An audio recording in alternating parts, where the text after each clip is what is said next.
bansa, kaugnay niyang ginawang pagtitipon na yan, Jen. Ayan. Sabi ng iba, ano ngayon? Parang ano daw nung nangyari?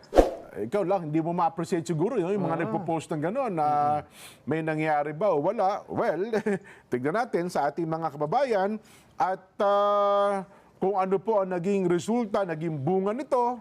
Ano ha?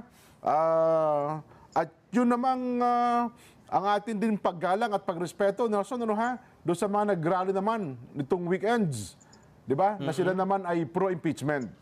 Yun sana ang hinihingi natin eh, no?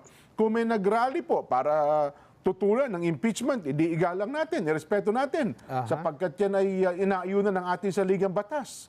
Di ba? Eh yun namang mga tumutol, pro-impeachment sila. Di ba? Ayaw nila sa opinion ng Pangulong Bongbong. Eh di, igalang din natin sila, Nelson, di ba? Yun ang ginawa nila.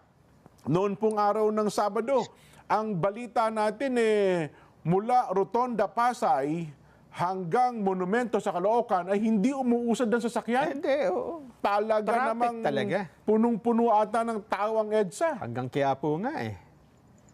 Ang tao? Ang traffic. Ang traffic. Ayun po. Lagi na ba? Wala, may mag-rally man dyan o wala. Matraffic naman dyan. Oh. Kanya-kanya ho yan. At pagkatapos, hindi, nailabas niyo po yung inyong saloobin. Noong nakaraang Lunes, inilabas din po ang saloobin ng ating mga kababayan. O wag na natin pagtalunan kung sino ang marami, sino ang kaunti. Di ba? Siguro yung tinig, yung inilabas niyo pong mensahe. O di tingnan natin kung ano magiging epekto sa ating mga kababayan, di ba? Respetuhan tayo, galangan tayo.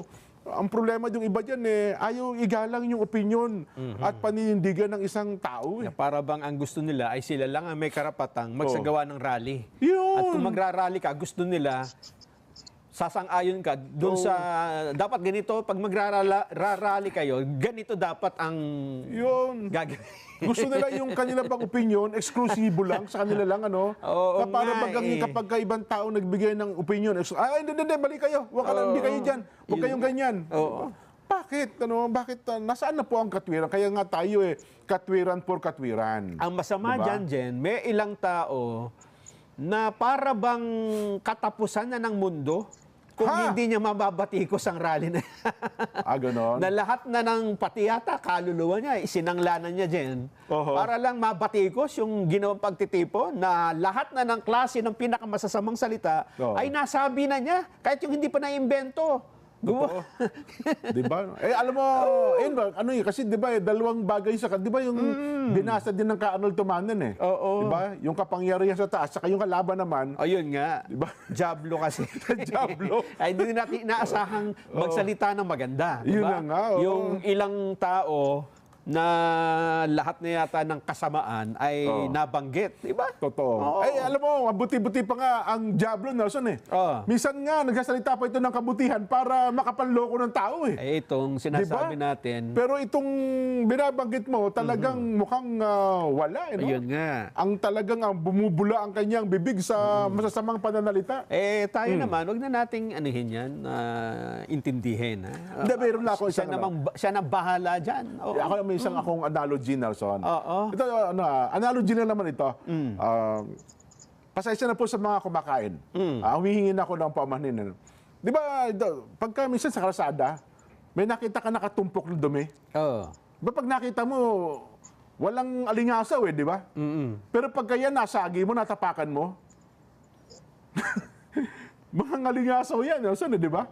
Mga ngalingasaw yan. Kaya pagka pinansin mo, pinuna mo, yung mga ganyan, parang tumpok lang ng dumi yan na kapag nasaling mo, umaalingasaw, lalong ganyan na nangyayari. Ano ho ang ginagawa ng iba para hindi mangalingasaw yan, Nelson? Di ba? Yung tumpok ng dumi pinag-uusapan, Kapara yan po hindi mangalingasaw, tinatakpan ng lupa yan o kaya ng buhangin. Di ba? Tapos dadakutin mo, dadaspanin mo para walang amoy. Oo nga. Ganun lang. Yun ang pinakamabuting doon. Gawin doon sa kung dumi ang pinag-uusapan. Di ba? Sana dumiga lang. Pwede i-plus. Yun na nga. Kung tao, hindi pwede eh. Ganon. Hindi pwede i-plus. Kaya nga, ang atin, huwag yun ang pansinin para Yun nga. hindi mga lingasaw. Di ba? Kasi expected naman eh. Diba? Noon pa man, wala pa ang ginagawa. Alam na natin eh. Diba? Totoo. Na may ganyang lilitaw. Kaya move on tayo. Jen. Pero yung latest ngayon, Nelson, humingi na rin ng pamanhin. Yun di ba yung binabanggit mo? Lagi namang humihingi ng pauman. Ano na Hindi ko raw? alam kung totoo. Kung totoo nga yun. Pero ako nga, kaya nga ako, hindi ko na masyadong pinapansin yan, Jen. Kasi nung binabalikan niya ang kanyang buhay, Nelson, yung kanya palang kamag-anak ay kaanib sa organisasyon na kanyang tinutungayaw. At saka may mga tao pala nakagawa ng mabuti sa kanya na yun ang pinagkakautangan niya na loob. Yun nga, Jen. Sa panahon ngayon, wala na siguro na hindi ka, Pilipino, na walang kamag-anak. Ay, totoo. Diba? O kaya kaibigan, kakilala, o kaya ay tumutulong na isang kaanib. Yun na nga. Ang nabalitaan ko, Nelson, nung isang araw tumalon daw sa bintana yun, yung tao na yun. Bakit? Nakita niya yung anino niya eh. Akala niya may... Sa takot na ng tao, hindi niya namalayan. Anino pala yung nasa likod niya. Napalundag daw sa bintana eh. Nako. Puntakin mo pati anino niya, kinatakutan niya. Kaya natataka na yung mga kapitbahay. Bakit pa si ganito ito lumundag sa bintana? Yun daw. Natakot. Sa takot niya, akala niya ba? May sumusunod sa akin ah. Meron na taong maitim na kalun nakasumusunod sa akin. Oo, kanina pa yan eh. Ayaw akong Yung pa lubayan. lang sa palengke, nakikita ko na nasa likod ko. Yung pala anino niya. Anino pala yan. Talagang susunod yung anino. May matakin mo hanggang sa bahay, ay sinusundan ako eh. Kaya pati sa bintana, napalundag daw siya. Ay, naku, mabuti wala natapakang pako na may kalawang eh. Kung nakatapak ng pako na may kalawang, yun, tetano inabot nun eh. Ano ha?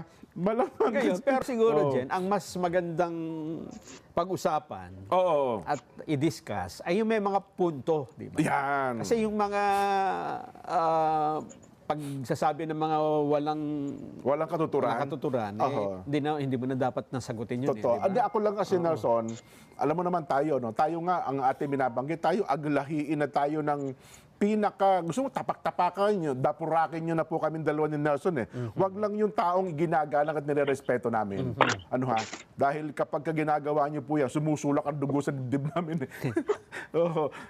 Mayroon tayong ito po, sinasabi namin. Kami ni Nelson, dapurakin nyo na ho kami, sabihan nyo na kami ng hindi magagandang salita, tatanggapin ho namin yun eh. Baliwala sa amin yun. Bahagi ng ating tungkulin yun bilang ito po, sinasabi namin. Kami ni Nelson, dapurakin nyo na ho kami, sabihan nyo na kami ng hindi magagandang salita, tatanggapin ho namin yun eh. Baliwala sa amin yun. Bahagi ng ating tungkulin yun bilang broadcaster, Nelson, meron tayo talagang makakakontra ng paniniwala at saka ng opinion.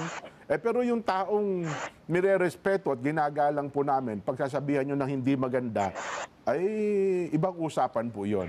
Ano ha? Wag po. Parang awa nyo na. Ano ha? Dahil yun pong parang taong awa yun. nyo na sa sarili nyo. Dahil yun pong taong yun ay hindi nag-isip ni kaunti mang masama. Ano ha? Sa kaanib man o sa hindi kaanib sa loob ng organisasyon na amin po kinaaniban. Yan. Please lang po. Ano ha? Yan ang ating mensahe doon sa mga taong nag-iisip ng ganyan. So, baka kasi may sumunod pa eh. Ano ha? Baka kasi may sumunod pa. Yun po. Tuloy mo na yung ang sabi